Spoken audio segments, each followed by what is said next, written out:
Welcome back to the Deep Dive. This is the place where we take the most complex financial and technological shifts happening right now, we distill them down, and really give you the essential understanding without any of the jargon overload. Yeah, we're here to give you that shortcut to being genuinely well-informed.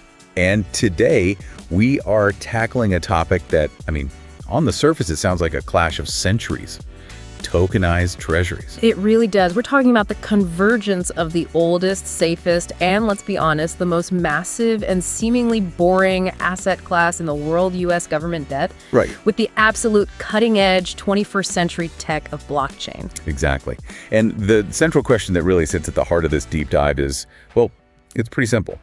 Why are the largest, most conservative financial institutions, I'm talking about the BlackRocks, the JP Morgans, the Franklin Templetons of the world, why are they suddenly integrating the very bedrock of global finance, this colossal, $27 trillion U.S. government debt market, onto decentralized ledgers? It sounds kind of absurd.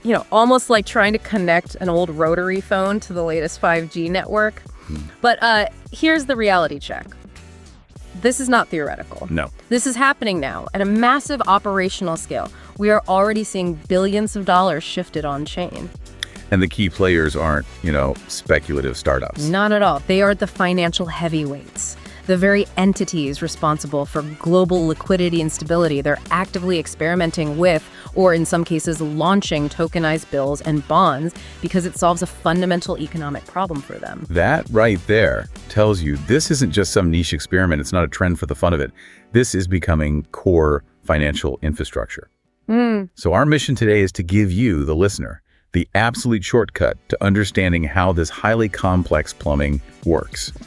And the devil is really in the details of the legal structure here. It is. And we're also going to cover why these institutions are driving this monumental shift, which is really based on pure economics, and then what it all truly means for the future of finance. Yeah, our goal is that you walk away with genuine knowledge, not just some surface level awareness. We're going to unpack that whole journey from, slow, batch-based, traditional settlement, which costs banks untold millions, to instant 247 programmable debt.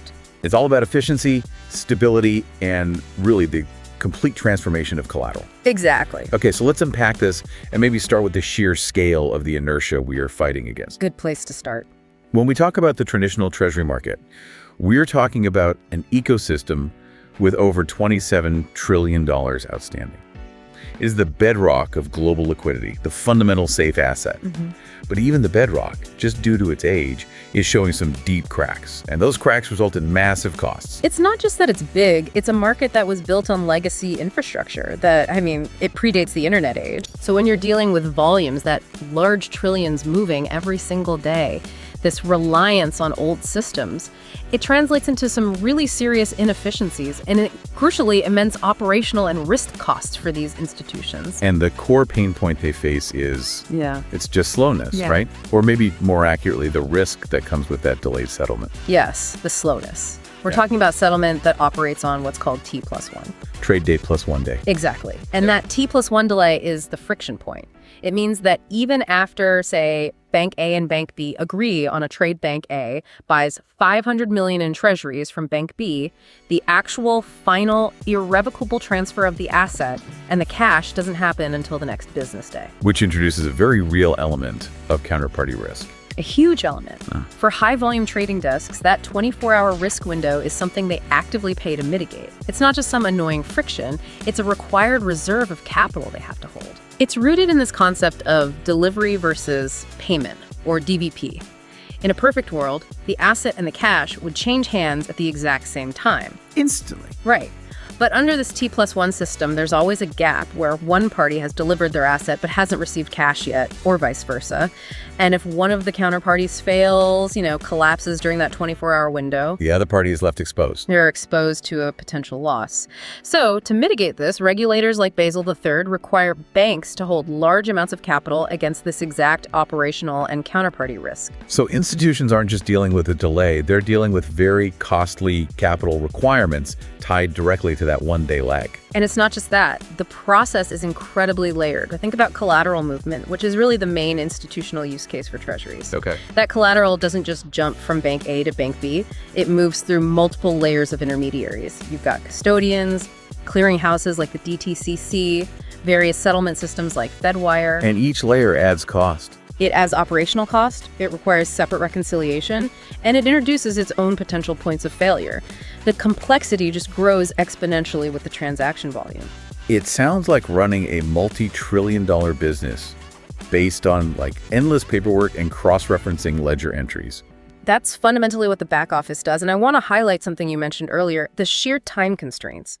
The repo markets, which are multi-trillion-dollar markets where institutions borrow against treasuries for short-term funding, they literally close on the weekends and outside of core business hours. It's just the inertia of traditional finance. It's like having the world's most powerful, most essential financial tool, the U.S. Treasury bond, but you can only use it from 9 a.m. to 5 p.m., Monday to Friday. It's inefficient by design because of those institutional constraints. The whole system is constrained by traditional banking schedules. So if a major trading desk in New York needs to reposition collateral on a Saturday night because of a crisis starting in Asia, They can't. they just can't move their safest, most liquid assets. They're forced to hold costly excess liquidity just to cover non-business hours, or they have to rely on really expensive bespoke solutions. The whole thing is batch-based.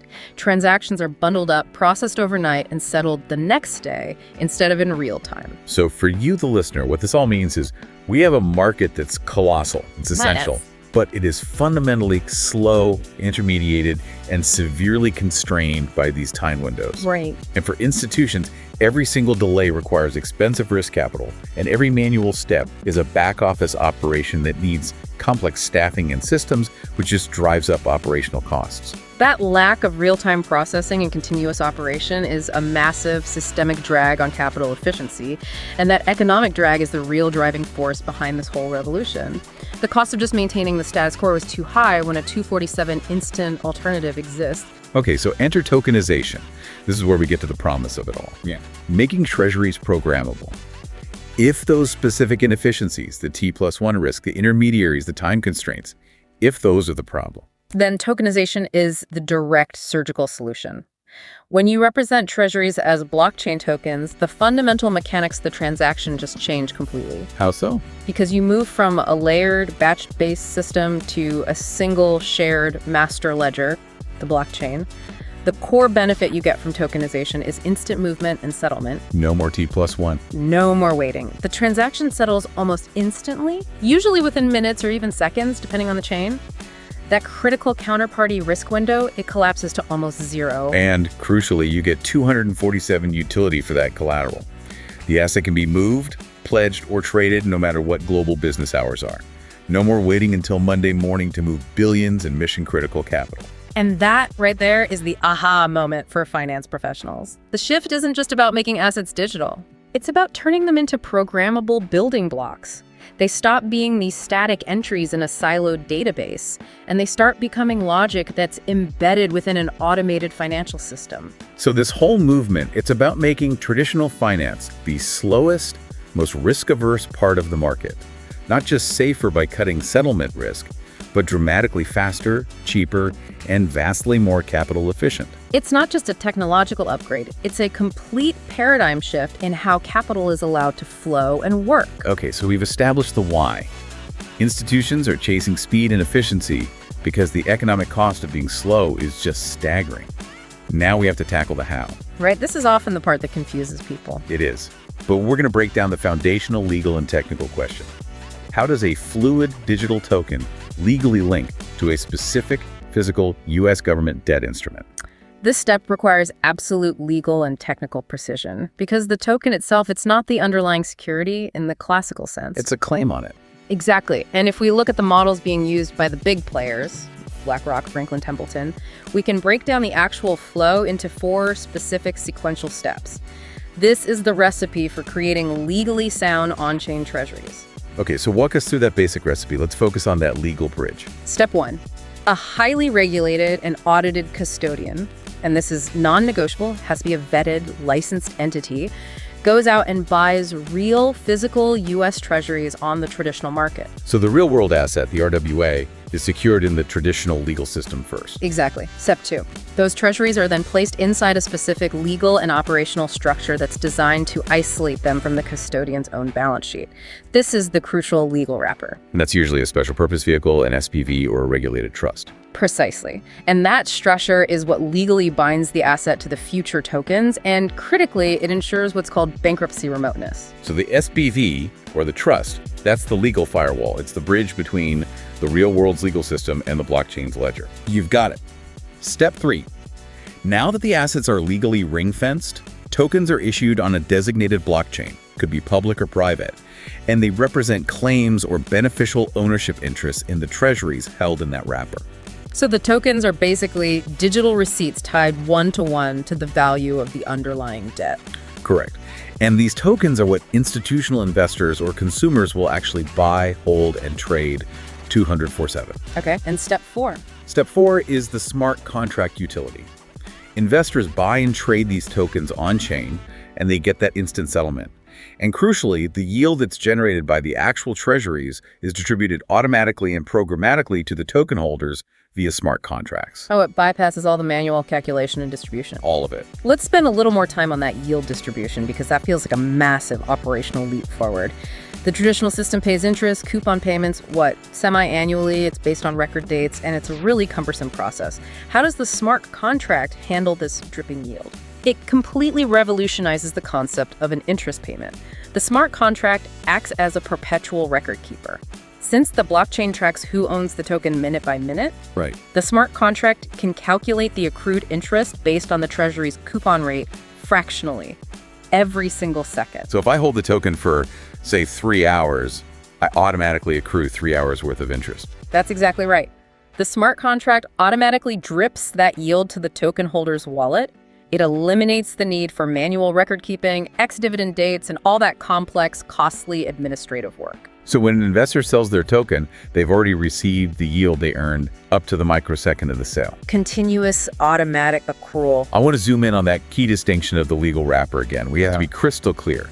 The token is not the treasury itself. It is a digital representation, a deceit, backed by that regulated custodian holding the real asset in the SPV. That distinction is everything, especially from a legal and a risk standpoint. The legal structure ensures the asset is owned by the trust, by the SPV, and the token represents a direct auditable claim on that trust. And because it's on a blockchain, it's always up to date, instantly transferable, and anyone can audit it. Completely auditable. You can verify the collateral backing the token in real time, often right down to the CUSIP number and the exact value. That real-time, transparent verifiability, that is truly revolutionary compared to the old, often opaque balance sheet audits that only happen periodically. So now let's talk about the immediate utility. This is where it gets really interesting because they're not just creating a digital vault, they're creating a plug-and-play component for automated finance. That's the core integration point. Plugging into DeFi or, automated finance more broadly, institutions aren't just satisfied with holding a token that's instantly transferable. They want to use it in complex systems. And we should probably acknowledge the choice of blockchain here. Institutions are kind of split right now. Some are issuing on regulated private chains like JP Morgan's Onyx. And others are using public chains like Ethereum through tokenized funds from firms like BlackRock. Right. And what dictates that choice for an institution is really about control and compliance. KYC and AML. Exactly. Private chains offer complete control over who can hold the token, which is essential for that. Public chains offer maximum liquidity and accessibility. But the key is that the token, regardless of the chain, remains a pluggable component. So we take the most traditional, stable asset in the world, U.S. Treasuries, and suddenly they are components that can interact instantly with code. They are. This means tokenized treasuries can immediately be used as superior, high-quality collateral in automated lending pools and margin systems. They enable these complex, automated financial strategies that were previously just considered too risky for anything other than volatile crypto assets. So now you have yield-bearing, low-risk, zero-risk-weighted collateral that can move at the speed of a blockchain. It transforms the fundamental function of the asset.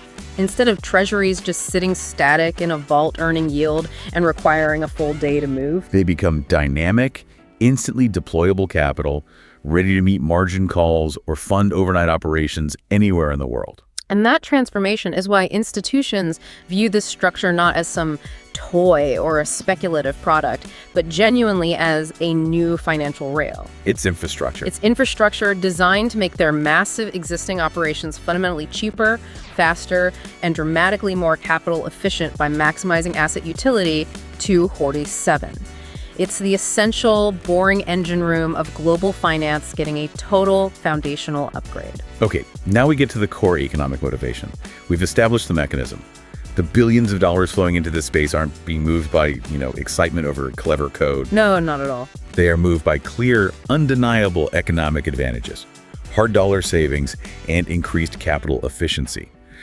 The sources point to 4 major institutional drivers, and I think we need to spend some real time detailing why each one is so critical for an institutional balance sheet. These 4 drivers, when you look at them together, they articulate the measurable cost savings and efficiency gains that justify the massive investment needed to build this new infrastructure and navigate all the regulatory complexity. Let's start with driver number 1, real-time settlement. We've already hammered T+1 as a bottleneck. How significant is eliminating that bottleneck in terms of quantifiable risk and capital release for a major bank? It is arguably the biggest immediate economic benefit. The instant elimination of that T+1 delay means 2 massive things. First, the reduction of counterparty risk it's almost instantaneous. Right. In the traditional system, regulators require banks to hold capital reserves against that risk window, the chance their counterparty defaults before settlement completes. So less risk means less capital just tied up unnecessarily. Exactly. When settlement becomes near instantaneous, what we call atomic settlement, the required capital reserve against that operational risk decreases dramatically. Under Basel III rules, this can translate into millions or even billions of dollars of regulatory capital being freed up. And that capital can then be deployed for lending or other profit-generating activities. It's immediate balance sheet optimization. And the second thing is intraday credit. Because of the delay in delivery versus payment, traditional banks routinely have to extend what's called intraday credit to each other to cover temporary shortfalls. Which is expensive. It's expensive and it's complex to manage. By achieving instant atomic settlement, where the tokenized treasury and the cash, usually a stablecoin, move simultaneously, you eliminate the need for that costly credit entirely. For institutions processing hundreds of billions daily, this is a profound structural cost saving. So it's not just about speed.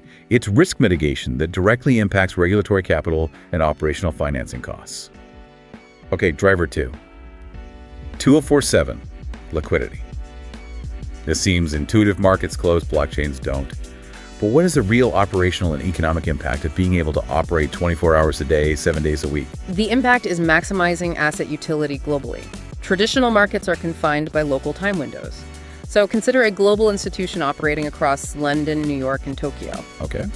If some unexpected event happens in the Middle East on a Sunday night that dramatically shifts market sentiment, that firm might need to post immediate collateral or rebalance its funding profile. And if their safest assets, their treasuries, are locked up until the Monday morning opening bell in New York, they're forced into a terrible trade-off. Either they suffer increased risk exposure over the weekend, or they have to hold excess cash liquidity, which earns 0 or very little yield, just to cover emergencies outside of business hours. But with tokenized treasuries, the assets can be traded or used as collateral globally at any hour of the day or night, ensuring full utility. This means capital is never idle. It's always working, either generating yield or serving as active, ready collateral. It fundamentally removes the arbitrary constraint of time from global finance, and that leads to far leaner, yet safer, balance sheets. Okay, driver 3 is operational efficiency. This is where we talk about cutting costs deep within the back office, the less glamorous but incredibly expensive part of finance. So explain how fewer intermediaries and automated settlement lead to a reduction in those costs. This ties directly back to that layered, siloed nature of traditional settlement. In the current system, every time a transaction happens, multiple ledgers, from the broker to the custodian to the clearinghouse to the bank's own internal accounting system, they all have to record the same event. And these systems don't talk to each other perfectly. They operate independently, often using different protocols. This requires expensive, dedicated back-office teams and technology to constantly compare, track down, and fix reconciliation errors. So the back office is basically a giant, costly error correction machine. That's a great way to put it. By tokenizing the asset and settling it on a blockchain, The blockchain itself becomes the single, unified, immutable, shared source of truth. Everyone is reading from the same ledger in real time. Exactly. Yeah. The buyer, the seller, the custodian, the need for many of those intermediate reconciliation layers it evaporates. That's a profound cost saving. It's not a minor reduction. It's the complete elimination of an entire segment of operational overhead. It translates into direct, non-marginal cost savings. It radically streamlines operations for major banks and asset managers. And when you apply those savings to a multi-trillion-dollar flow of funds, the economics are just irresistible. Which brings us to the final driver, number 4, collateral utility. This one feels like the ultimate economic kicker that justifies the whole endeavor. It blends speed, efficiency, and continuous operation into one powerful tool. It is the pinnacle. Tokenized treasuries fundamentally transform a static, slow asset into dynamic, instantly movable capital. The traditional asset yields interest, but it's slow to move. The tokenized asset yields interest and is instantly deployable. It's the difference between a high-value item stored deep in a warehouse and a liquid asset that's instantly available on a digital balance sheet. And this capability is most dramatically demonstrated in tokenized repo operations. Can you give us a concrete example of how that works? Sure. In a traditional repo, a bank borrows cash by selling treasuries with an agreement to buy them back later. This requires lengthy negotiation, bilateral agreements, legal vetting, and T+1 settlement. The whole process takes hours. And involves several intermediaries. It does. In a tokenized repo, the smart contract is pre-programmed with all the lending terms, the interest rate, the duration. So when funding is needed, a trading firm can just initiate the repo request on-chain. Instantly. The firm instantly locks its tokenized treasuries into the smart contract as collateral. Simultaneously, the smart contract releases the required cash, a tokenized currency or stablecoin, to the borrower. The entire transaction happens atomically in minutes, 247. Asset transfer, cash payment, collateral locking all at once. All at once. And when the term ends, the repayment of cash and the return of the collateral are automatically executed by the smart contract. It eliminates human intervention, manual reconciliation, and the entire risk window associated with settlement. And again, this is not just future planning. This is what major asset managers and banks are actively doing right now. Precisely. Major asset managers have already launched tokenized treasury funds. Some are seeing hundreds of millions flow in. Banks are actively piloting tokenized repo operations on their internal blockchains. Exchanges are testing tokenized settlement. This is an active operational transformation of financial plumbing that is being driven by the cold hard economics of efficiency.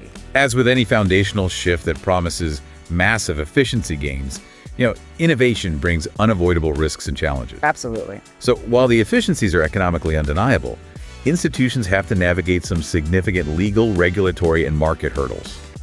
We need to transition now to outline the primary areas of concern, starting with those friction points. Right. The promise of speed and efficiency has to be rigorously balanced against the necessity of security, legal enforceability, and systemic stability. If the legal framework is shaky, the speed means nothing to a regulated institution. Let's start with regulatory complexity. The fundamental issue with tokenized treasuries is that they seem to touch so many existing legal frameworks at the same time, and the regulators aren't unified yet. They absolutely do. Tokenized treasuries intersect with securities law because they represent a debt instrument. They intersect with custody law because a regulated entity is holding the physical assets. And they intersect with the really complex field of digital asset regulation. Because they are being traded on a distributed ledger. Exactly. And this overlapping jurisdiction creates huge regulatory uncertainty. The SEC might classify the token as a security, while the CFTC might view the trading mechanism differently, depending on the structure. And that lack of clarity forces institutions to spend a ton on compliance projects. It leads to uncertainty and high legal costs. And it prevents mass market adoption because no major institution can risk launching a product that could be reclassified by a regulator later on, which could impose massive fines or operational halts. This uncertainty leads directly to the core legal question, legal enforceability, which raises the fundamental question. If you hold the token, do you legally and undeniably own the underlying treasury? And the answer is it depends entirely on the specific legal structure and jurisdiction of the SPV or trust. The token issuer must establish a rigorous legal framework that ensures what's called a true sale of the asset into the SPV. What does true sale mean in this context? A true sale means that when the regulated custodian places the treasuries into the SPV, that transfer has to be legally conclusive and irrevocable. This is the foundation of that bankruptcy remoteness we talked about. If the transaction is a true sale, then those assets legally belong to the SPV, and by extension, the token holders, even if the custodian itself collapses. If it's not deemed a true sale, the assets could be pulled back into the failed custodian's estate during bankruptcy. Leaving the token holders as unsecured creditors. Exactly. So the complexity of the token, which is just a piece of code, is completely secondary to the quality and robustness of the legal paperwork underpinning the SPV. For institutions dealing with billions, the legal assurance has to be airtight. I want to introduce some critical friction here. We've established that the T+1 delay introduces risk and capital costs. But you keep saying smart contracts automate things, which means introducing code. And introducing code introduces bug risk. So is the risk of a simple T+1 delay, which is an understood and quantifiable cost, really worse than the risk of a catastrophic smart contract exploit that could potentially lock up or redirect billions in sovereign debt? That is a critical challenge, and it's why institutions are approaching this transition with extreme caution. The risk calculus is complex. T+1 risk is systemic and constant, but you're right, smart contract risk is catastrophic, though low probability if it's managed correctly. So how do they manage it? They mitigate this code risk by deploying these solutions primarily on permissioned private blockchains or on highly audited public chains. They don't just throw the code out there. It's meticulously reviewed. Exactly. Every single smart contract that handles institutional assets is subjected to multiple independent security audits by specialized firms. And on private chains, they have kill switches and centralized governance controls that can halt the contract if an exploit is detected. Something that's not possible on a fully decentralized public network. Right. So they're choosing a managed code risk over an inherent systemic settlement risk. Moving beyond legal risk, let's talk about market structure risk. Liquidity fragmentation. This feels like a very real danger when multiple large platforms start issuing similar high-quality tokenized products. It's a classic market paradox. If BlackRock tokenizes treasuries on chain A, and Franklin Templeton tokenizes similar treasuries on chain B, and JP Morgan uses its private Onyx chain, the total liquidity for tokenized US debt starts to split. Which kind of hinders the whole network effect that tokenization is supposed to bring. Absolutely. Fragmentation makes it much harder to find the best price, and crucially, it makes it extremely difficult for large institutions to exit or enter massive positions quickly without moving the market. You suddenly have all these walled gardens of liquidity that don't easily talk to each other. So how are they planning to overcome that? The current solutions involve complex connectivity, often through things like cross-chain bridges. But bridges are historically vulnerable points in the crypto ecosystem.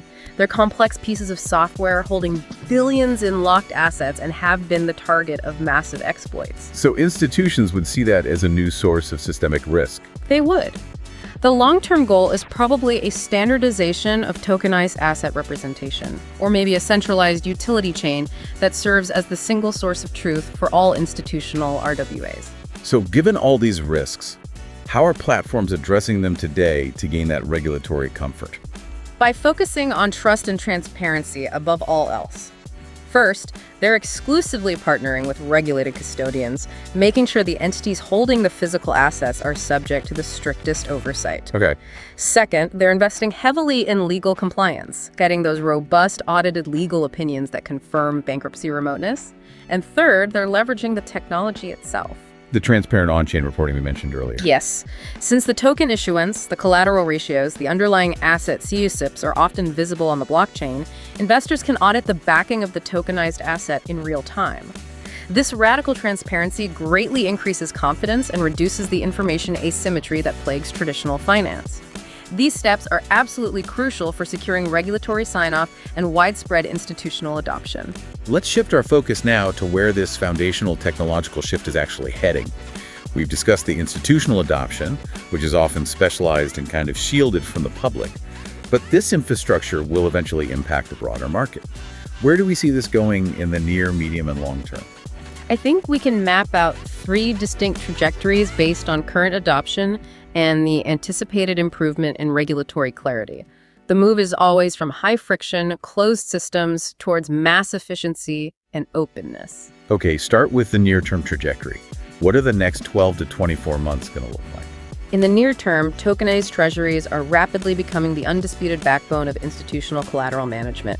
Their initial dominant use case will remain streamlining short-term funding and automated repo operations. Right, that's where the immediate cost savings are. It is. T+1 elimination, 204/7 utility, capital optimization, that's most pronounced for the largest financial entities.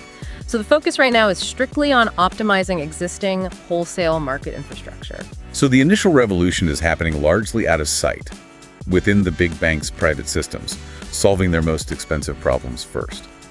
The average consumer won't see much change yet. Precisely.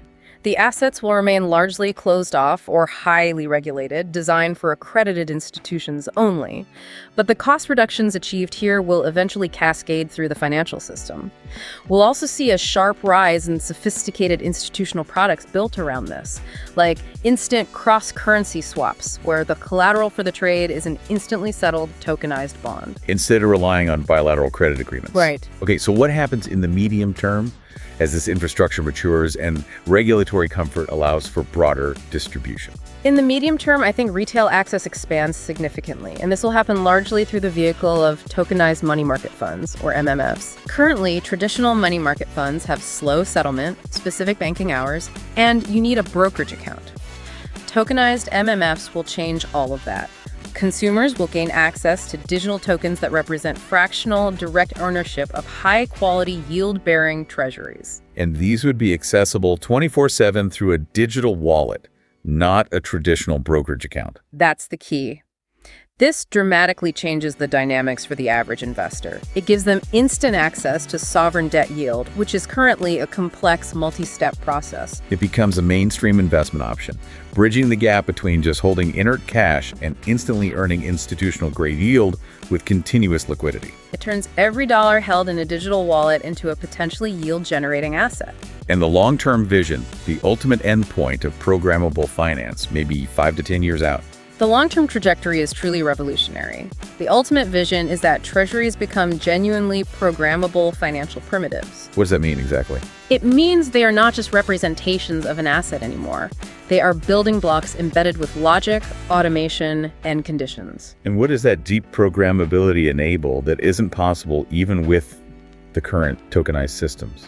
It enables sophisticated, automated asset management that is simply impossible with today's batch-based systems. Imagine automated yield ladders. Okay. Based on a pre-programmed risk tolerance and yield curve data pulled instantly by an oracle, your portfolio could automatically shift collateral allocation between short-term bills and longer-term bonds to maximize your risk-adjusted yield, with no human interaction or manual rebalancing trades. The system just manages itself based on the underlying logic of the market, using the tokenized treasury as its foundation. Exactly. We're talking about instant collateral swaps across global liquidity pools for hedging or funding that settle atomically. Meaning no counterparty risk, no credit extension, no settlement delay. Across borders and regulatory zones. It means the entire liquidity framework of global finance could become one seamless, continuous, automated market governed by verified smart contract code. We call this the quiet revolution earlier, and that conclusion feels really fitting. It's foundational, it's not driven by speculative bubbles, but the implications for how global capital is managed and deployed, the cost, the speed, the risk profile, are just massive. It is the plumbing. It's the infrastructure that most people never see, but which dictates the efficiency and cost of every major financial transaction worldwide.